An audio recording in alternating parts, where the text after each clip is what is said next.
Historians you need to follow if you want to get more into Tudor history. Let's get into it. First up is Dr. Owen Emerson. He is assistant curator at Hever Castle, but he is more of an expert on Anne Boleyn. If you want to focus on one person in particular, he is probably one of the best for Anne Boleyn in general.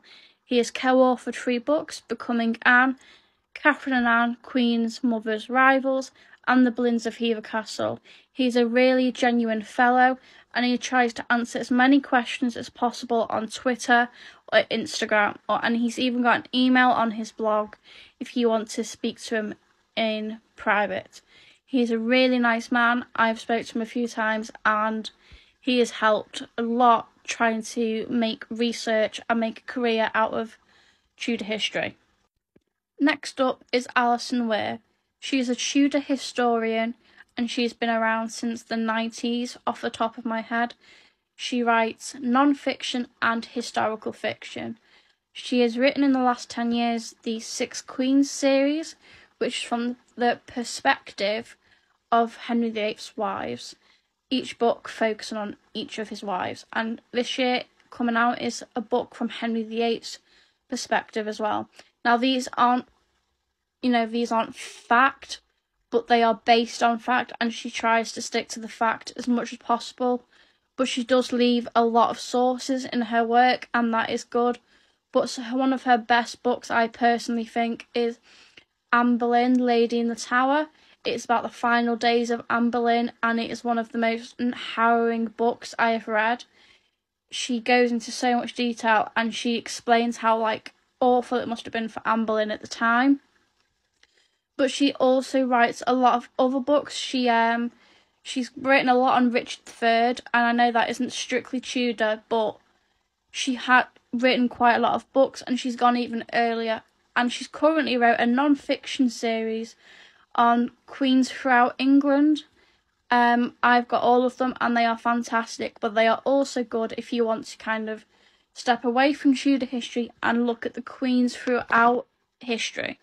Next up is Tracy Borman. She's an assistant curator at Hampton Court Palace and the Tower of London.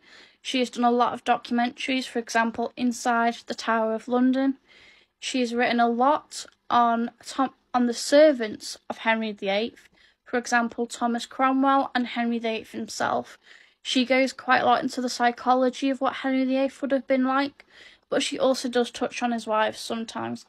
But she's a big fan of Elizabeth I and has written quite a bit on Elizabeth I, and she has really accessible works. But because she has done a lot of documentaries, it is quite a good way if you're not really into reading books. There's a lot of media you can watch her in. Now, sadly, he's not here with us, but Eric Ives has written one of the most known books for Anne Boleyn. It's The Life and Death of Anne Boleyn, and it was written in the 80s, and he also wrote a book on Lady Jane Grey. They are both one of the most known books you could read about Anne Boleyn and Lady Jane Grey. He lists every source possible, but he's also quite good to start with because he lays the foundations for Anne Boleyn and Lady Jane Grey. Next up is Dr. Nicola Tallis. Now, she has written books on Margaret Beaufort, Lady Jane Grey, and Lettice Knollys, however you say it, and they are some of the most written books I have ever read.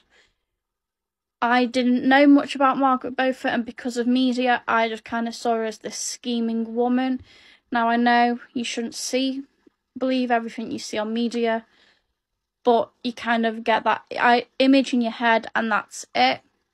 But after reading Nicola Tallis's book on Margaret Beaufort, I realised how extraordinary she is, and I am now a Margaret Beaufort stan, and I always will be a Margaret Beaufort stan for life. So go have a little look at what Nicola Tallis writes about. Next up is Suzannah Lipscomb. Again, like Tracy Borman, she's very accessible to watch because she's done a lot of documentaries. Now, she's really fascinating to watch. She's got a lot of knowledge, and she actually kind of tries to put you in the mind of like for example Catherine Howard, how she was be feeling, and she really kind of hones in on how these were people, and we should really remember that they are not just characters in a book. These were real people, and we should treat them as such. And finally, we've got Lucy Worsley.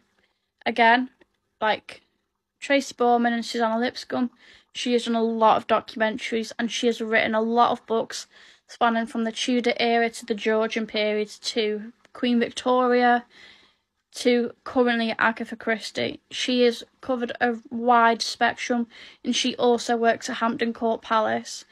She is one of the most loved historians, you could say, but she has a lot of knowledge again, and she is quite accessible as well. All these historians I am mentioning, they source everything, and they try to make their history accessible as possible without putting their opinion on it too much. They try to let you form their own opinion. There are many more historians I could recommend, but I would be going on forever. But these are some of the top historians that I have kind of used to read and work and get a career out of these people. For example, Dr. Owen Emerson, his work on Anne Boleyn and him working at Hever Castle, I've been able to find some of the sources he has used on his books, and I've been able to use that for my blog. Thank you for watching. See you next time for more history tips.